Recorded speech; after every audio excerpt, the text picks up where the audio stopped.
What's up? What's up? Good morning, everyone. We've got so much stuff coming out on a daily basis. It's absolutely insane.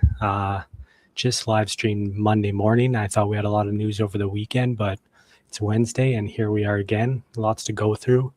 Main highlights that I'm going to go through here. I want to do a deep dive on Robinhood chain because it's getting a lot of attention, a lot of hype. A lot of meme coin stuff happening there. I don't know if you guys seen Cash Cat, a big meme taking off over 100 million in market cap there already. Yeah, so pretty wild stuff going on there. But I want to dig into like the actual on-chain flows and show you guys like what's actually happening. See if this is actually sustainable. See if it's more hype or if it's actually sustainable for the long term here. Markets are also a little bit shook by Trump talking about how there's no peace with Iran, how they're like essentially, I believe the word he used was scum and not to be trusted or something like that. So the markets are pretty shook by that. Oil is pumping, which is a bad sign. Usually that's a sign of little insecurity or volatility coming. So yeah, that's not good. And then I want to talk about GPT 5.6 is launching tomorrow. That's exciting. Yeah, let's see. I think the battle is just heating up between OpenAI and Anthropic. Yeah, lots to talk about there also. But before we get into all that, who's watching the World Cup? Get into the live chat there. You can live chat on YouTube, on Twitch, on X. Open it up there, get into the live chat. Tell me who you're cheering for. If you watched the Argentina game yesterday, the match, I should say, that was pretty wild. I was looking at some, because I love statistics. I was looking at some statistics around what happened with Argentina yesterday. For those that don't know, they were playing Egypt. They went down 2-0. At halftime, I believe it was 2-0. And then in the second half, they came back and won 3-2 in regular time, which was absolutely wild. I was looking at some of the statistics around this, and apparently this was like the first time in World Cup history, I believe at least in a knockout game, that this has happened, that teams come back from 2-0. So yeah, pretty wild. It's definitely the first time in Argentina's history that they've done that in the World Cup. So that was a wild game. Pretty cool. And then the game later on in the day was pretty boring. I believe it ended in 0-0 between Switzerland and Colombia. And then they just advanced. Switzerland advanced with kick out or shootout. Yeah, so fun stuff. I don't know. I like World Cup because it's like these like big global events, kind of like the Olympics also. I like how it just like brings everyone together. People can kind of stop their focus a little bit. I mean, it's hard with social media nowadays, but try to put their like politics aside and just like a country can come together. At least it's that way in Argentina. Like for those that don't know, I was born and raised in Canada, but I'm living in Argentina now. I've been here for a while, and yeah, it's pretty cool. Like the nation just comes together during these World Cups and everyone's on the same side. And like even after the match yesterday, it was just round of 16, but there was just like people just like celebrating on the streets all night, horns going like for hours. It was, yeah, pretty fun, pretty wild to see. Anyways, yeah. Let's get into it. I'm going to do a little bit of a deep dive on Robinhood chain here because there's some wild stuff happening there. Let me pull this up. So Vlad, the founder of Robinhood app, Robinhood chain, basically like he tweeted this out 9 hours ago, something like that, last night, late in the night, I guess, trying to take advantage of all these meme coin hunters. And basically he just hinted that like memes have a place on Robinhood chain, even though like they initially built it for RWAs, like real world assets, and like the tokenization of real world assets on chain, which we've talked about on a past stream. But he kind of hinted that like memes are there too. And then this explosion of this cash cat happened yesterday. So like since he tweeted that, I believe, yeah, let me pull this up. Cash cat just like added $82 million to its market cap after that tweet. And it like I believe it landed right now. It's around like, yeah, it's around 119 million fully diluted. Yeah, pretty wild. Like it's up there with 120 million now. Yeah, it's up there with like Anthem. Anthem's, I believe, like around 300 million right now. This is crazy price action. This is not sustainable. Like for anyone that's chasing meme coins, this is how they get you. Like just try to. I've talked about it on the past streams. I've tweeted about it a lot. Like if you're going to trade these things, I don't personally trade meme coins. I can't physically bring myself to it. It just has no intrinsic value, and it's basically just a lottery. It's like a lottery ticket. It's for the same reason I don't really trade lotteries. Like the probability of actually making money on this stuff is very, very low. Of course, all you read about on social media and on Twitter, all this stuff is like this person turned this amount of money into this amount of money. This like kind of like FOMO rage bait stuff is all the hype. But yeah, this is not regular price action, like especially since it happened right after Vladdy tweeted that.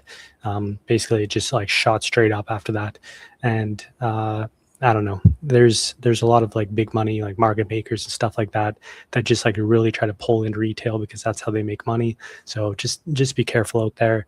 It falls down later as fast as it shot up. So like I've talked about in the past, like just treat it like a meme, like treat meme coins like a lottery ticket. Yeah, it's worth bringing that up again. Only 10% of like short-term traders, if I'm sure if I dug into it, like it's probably even far less for meme coin traders because they're even more volatile and they crash even faster.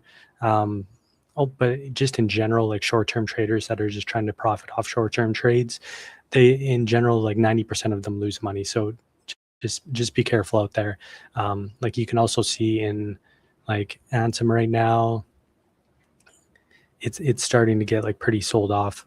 At its peak, it was around almost like 450, like just near like getting near $500 million. Yeah, getting near $500 million in market cap is absolutely wild for a meme coin. And you're starting to see like a sell-off in like with volume here. So yeah, just be careful out there. Like I said, this stuff, it tends to collapse just as fast. It's like a domino effect, essentially.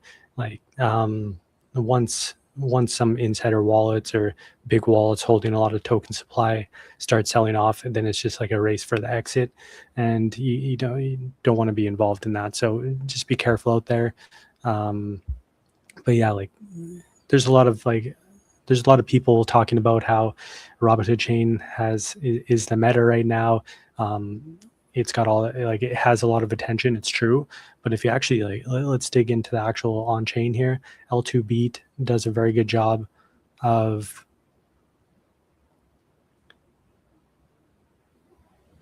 Oh, sorry. Am I having audio problems? No, we're good. So yeah, L2 Beat does a very good job of flows and everything like that. It has been impressive what Robinhood chain has been doing. It's already hit 400 million in TVL just in over the past like week or two here. So that's super impressive. I believe they just launched like a week ago or 2 weeks ago. I don't know, whatever it was. But yeah, 400 million in TVL in short period of time is very impressive. I think this is the fastest an L2 has gone in adoption. So that's very impressive. But if you actually dig into the flows here, you can kind of see what's happening a little bit better. L2Beat does a great job. Shout out L2Beat for their flows, volume and flows charts here. So you can see that the main amount of flows is actually coming from Ethereum, which would tell me like Ethereum is the home of kind of institutional capital, larger capital allocators who are very much into like DeFi, RWAs, that sort of stuff.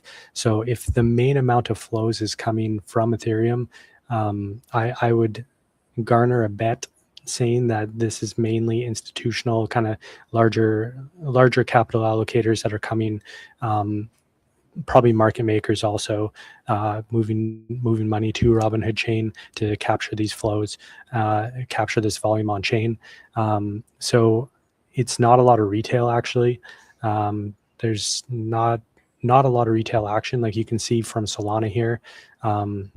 There's not a lot of capital flowing from Solana to Robinhood chain.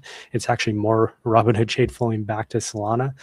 So maybe like a couple big players from Solana just trying to chase like the meme coin hype, but now they're maybe cashing out and moving back to Solana, and like very little flow between Base and Robinhood right now. So Base and Solana, I would say, are the two big homes for retail, and there's just not a lot of flows between Solana and Robinhood chain or Base and Robinhood chain.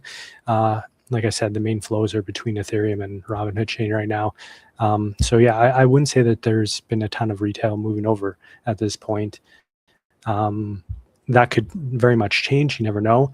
Like there is a mechanism here, like if like a Robinhood app, for example, has a lot of retail attention. There's a lot of retail traders in the Robinhood app. So if they can move a lot of this over to the Robinhood app, like a lot of this Robinhood chain action, and make it accessible to every Robinhood app user. For example, like if Robinhood like would officially like list like something like a cash cat or something, and they're fast at listing this stuff. That's a similar mechanism to what has made Base successful in the past, where maybe Coinbase would list popular stuff that's been traded on chain onto the Coinbase exchange. This is like a bit of a meta that people traded against in the past, like, oh, Coinbase listing coming up, so they would trade different like tokens based on that. That's a very popular trade that people like to take advantage of. So Robinhood could be like a fast lister and take advantage of that, and they could kind of become a little bit of a home for new people to want to list their projects on Robinhood chain for that reason, because then if that meta starts to become like a play that people trade, that could attract a lot of attention. So these are things that I'm watching. Another thing is like virtuals. Shout out virtuals. They're a very good home of like token launches, very good launch pad. You can kind of check through their activity here. You can see like the by 24-hour volume, like what are the most traded tokens on Virtual's app. You can see just in the top 10 here, I believe it's, let's see, five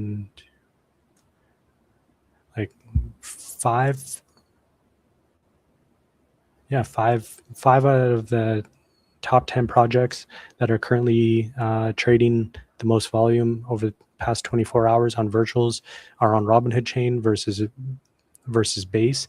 So just that alone right there, that 50-50 split is impressive. You're seeing a lot of new projects specifically launch on top of Robinhood chain. But like if you actually dig into like the holder numbers, nothing crazy, like 800 holders for this top project. Like, and where you like put that against like one of the top projects on Base, which is Tibber, 73,000 holders. So that's a big difference. You can like you can see from some of these statistics here, and like a light beam that just launched recently on Base, 2,500 holders again, versus like top projects that are launching on Robinhood right now, 100 holders, 800 holders, 200 holders.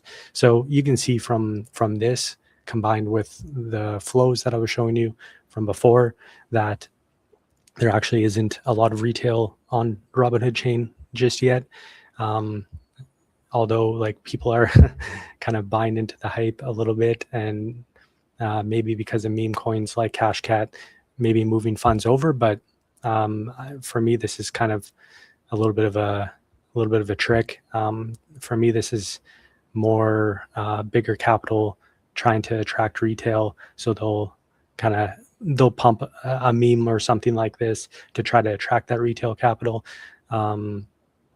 So I don't know. For me, I'm not trading Cashcat. I think it's like it's great that a lot of this stuff is, like I've talked about on last live streams.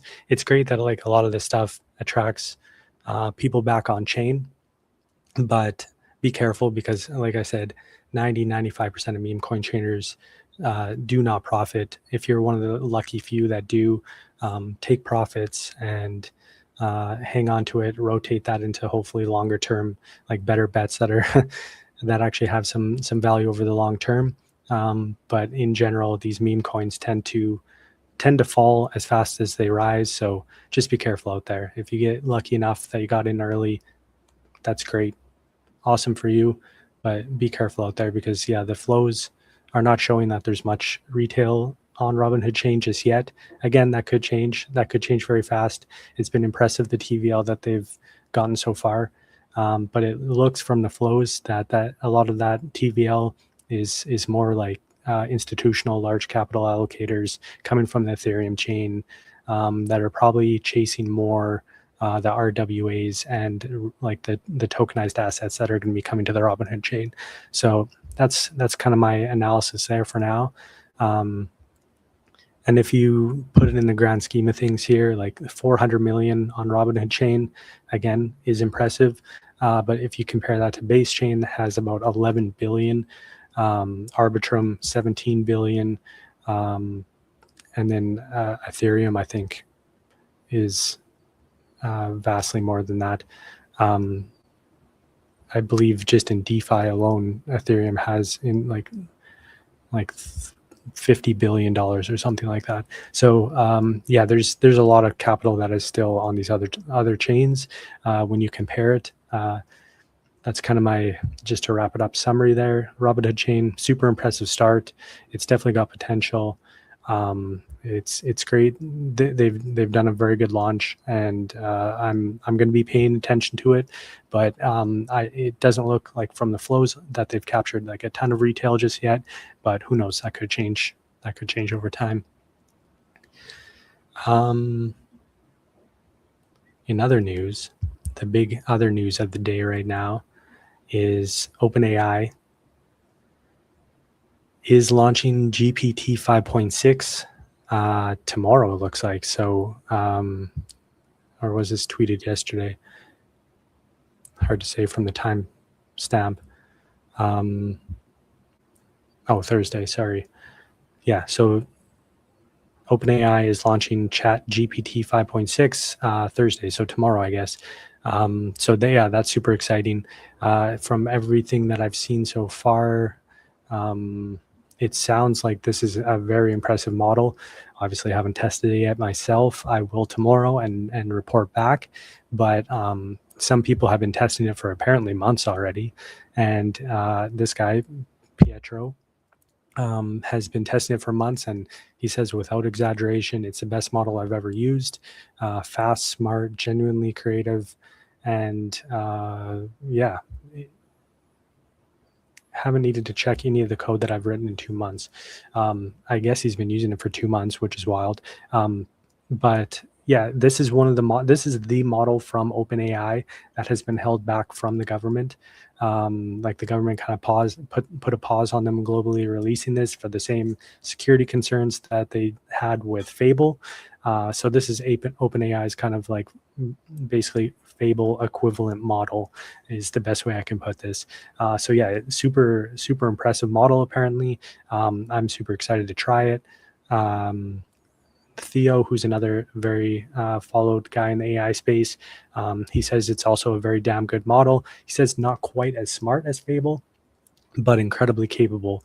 So let's see. I don't know. I guess I don't know how you determine smart, like what benchmarks he's going up against there. Like, is that on the coding front? Is that on the mathematics front, the science front? I don't know. Hard to say. I guess probably on the coding front. Let's see. No matter like who you talk to that's used it though, everyone said that it's very impressive. The thing that I'm paying the most attention to, and I think that most people probably care about the most though, is the fact that I made this prediction last week. I thought that they were gonna release this on July 8th. I was off by one day. I guess it'll be July 9th, but pretty close. The whole reasoning behind this is that Fable was only supposed to be available through your subscription until July 7th. So July 8th or 9th, tomorrow, would have been a very good day to release this. I think that was part of their reasoning behind this, because the best play for OpenAI right now is to try to capture as many users as possible, is to keep including this 5.6 model, which is Fable equivalent in the subscription of their users. Whereas Anthropic is going to be taking that away. You're going to only be able to use Anthropic through the API, which gets very expensive. For those that don't know, if you're doing just API calls, you're paying like, I'm not exactly sure, but like $6 output per million or per 1,000 tokens or something like that, or 15. Maybe that was input. One's input, one's output. It doesn't matter. The point is, it's incredibly expensive. Like just as an individual, you can rack up easily thousands of dollars a month by using the API. So if you're using Fable on the API, you're not going to want to pay thousands of dollars a month. If you can get a Fable equivalent model with your OpenAI subscription and just pay $100 or $200 a month, $200 a month for the max subscription, and it's included, they can steal a lot of users that way. So I think that is their play. Unsurprisingly, Anthropic announced very quickly that they're going to be extending the access to Claude Fable 5 on all paid plans through July 12th. So they extended it by a few days. This goes exactly with my theory that the battles are just kind of beginning right now between Anthropic and OpenAI for the users here. Both of them are speaking about doing an IPO in the near future. And I think that this plays a lot into this. So the latest on this was OpenAI announced that they're leaning towards pushing their IPO now. Both of them announced IPOs. They were both planning to IPO somewhere around the same time as the SpaceX IPO.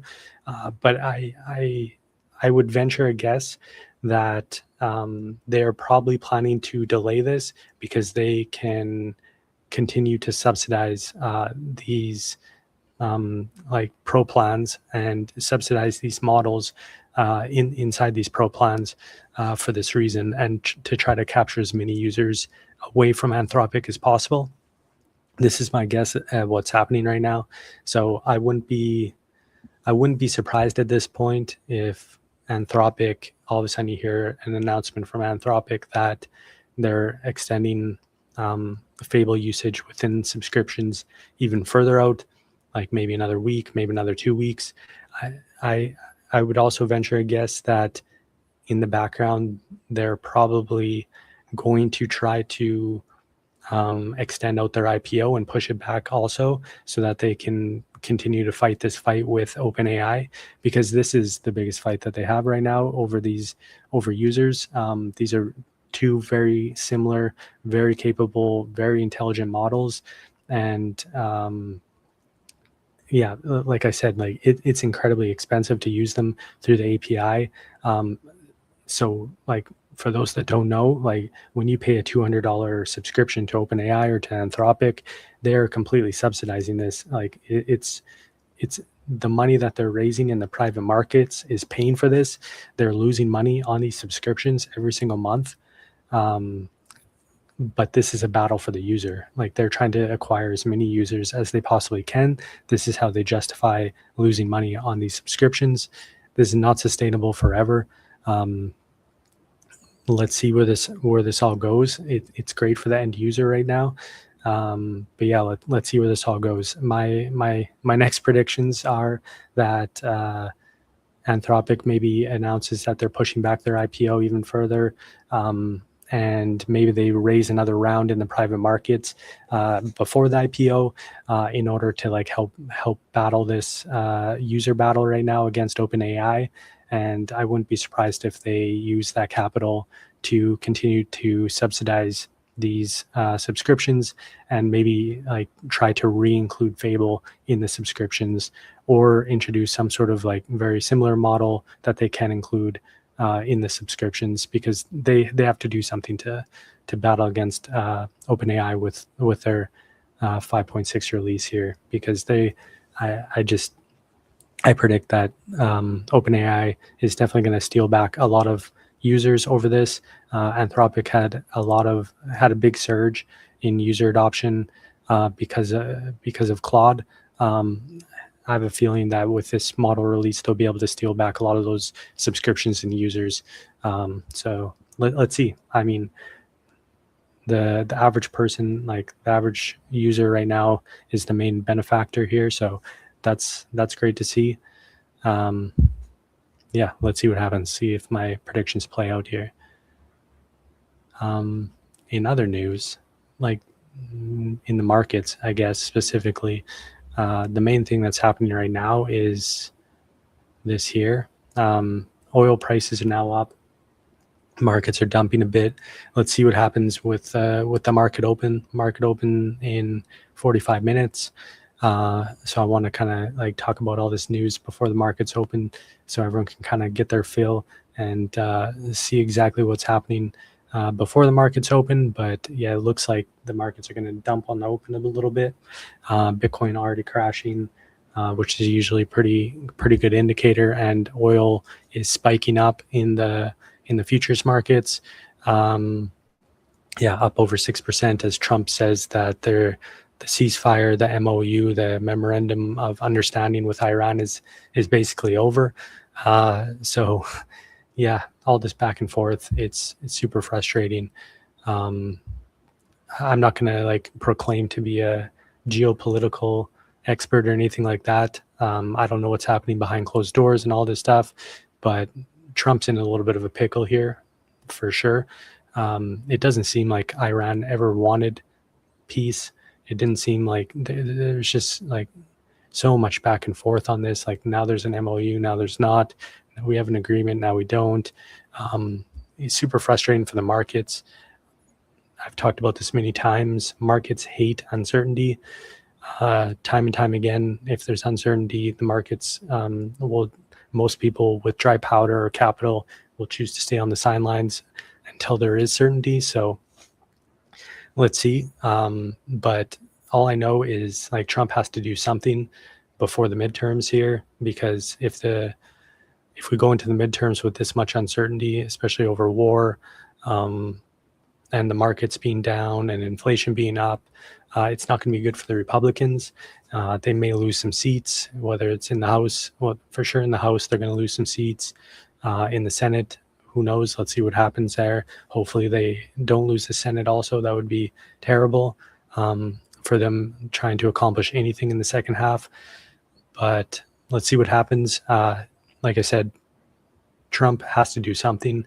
I'm not a geopolitical expert, but hopefully they can find some sort of resolution here that removes the uncertainty around this before the midterms. The good news around the midterms, though, is that whether you're right or whether you're left, everyone is going to start making promises. And how do you pay for promises? Well, you pay for these promises that the government makes through money printing. So I am expecting that the midterms will be a little bit of a bullish catalyst for the markets overall. In general, I think that these things are, because, like I said, politicians have to make promises. You're already starting to see this. Trump accounts were announced just the other day. Basically, they're giving out free money again. A lot of this is actually sponsored by like Michael Dell, the founder of Dell Corporation, and other capital allocators and other entrepreneurs and stuff like that are putting money behind this, which is great to see. I think a lot of that is going direct to citizens, which is also great to see. But yeah, I think the government is also like throwing some subsidies into this, where they will also contribute to children. So basically, if any kids born between January 1st, 2025 and December 31st, 2028 get $1,000 free from the government, put into their accounts, and that like exponentially grows over time, like through compounding, which is like great for the young generation. It's great to get like all people involved in the stock market ahead of time, because like the previous generations, a lot of them had like a very good housing market. Future generations don't have that. The housing markets are pretty overpriced and very hard for the average person to get into. So really the only hope for most people to get ahead in the future and beat inflation is to get into investing. And so initiatives like this are pretty cool to see. The reason why this is bullish, like I said, though, is because I think this is the start of the promise cycle before the midterms. I believe the midterms in the US are in November. So I think you're going to see a lot more stuff like this, where the government's on the right side and the left side start promising stuff.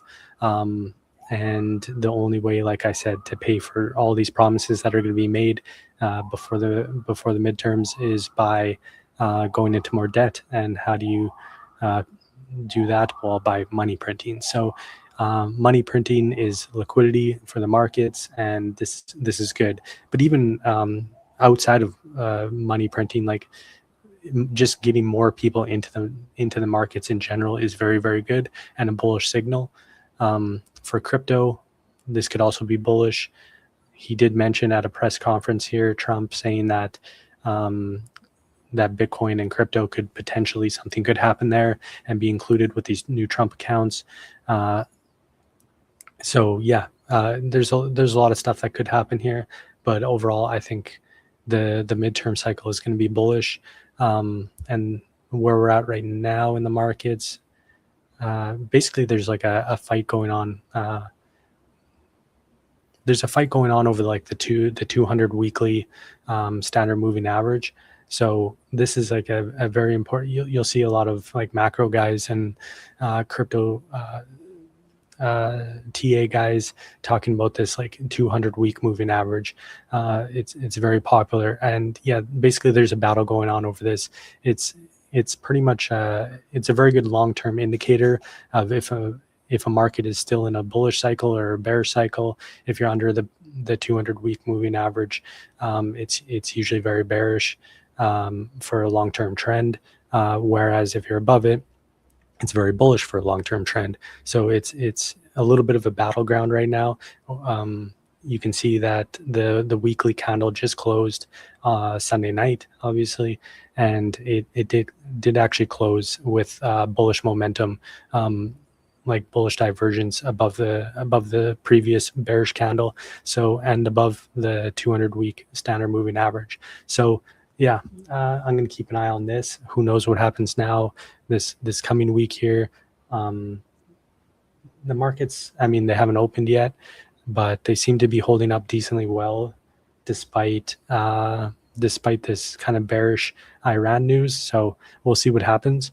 But this is kind of one of the things I'm watching on the charts is, can we hold this kind of 200 week moving average?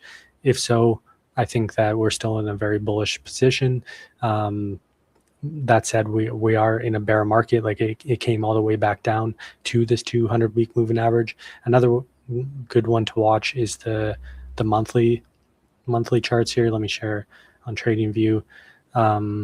So we're in a very similar state right now that we were back in 2022 in the sell-off. This is the 50-month moving average, a little bit different, but we've been just under this before. We've chopped below it before. Same thing happened in 2022, like I said, and then all of a sudden we reclaimed it, and it just went straight into a bull market after that. So we're in a very similar state, very similar sell-off position to where we were in the 2022 bear market. Like I said, we're in a bear market, but I think all signs are kind of indicating that we're nearing a bottom. Usually over the summer, the northern hemisphere summer, that is, usually that's like a pretty low liquidity, low volume time for the markets in general. So I don't expect that too much is going to happen over the summer here, but we do have potential catalysts coming up. Like I said, we have the midterm cycle, which is in November, and we've got clarity also. The Clarity Act, I think, is going to be a big catalyst. So it didn't hit the July 4th timeline, but it has until basically August 7th now before the Senate summer recess. So August 7th is kind of like, mark that on your calendars. They have to make some momentum on Clarity Act before then. I still expect that Clarity Act is going to pass. There's a lot of arguments against it still.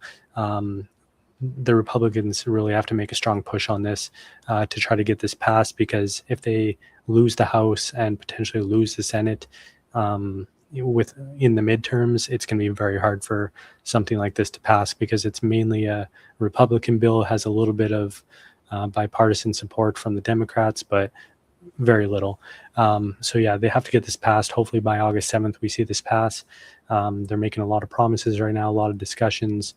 The only thing that's really holding it up at this point is the ethics talk, the ethics points that we talked about on the past live stream. They want to remove any politician's ability to make profit from the crypto industry, and they want that included in this bill. So in my opinion, like, that should be a whole nother subject. Like I said, that should be a whole nother bill, but I guess that's not how they do things in the United States. They like to lump everything together into one giant bill all the time, which is very difficult to get things passed then.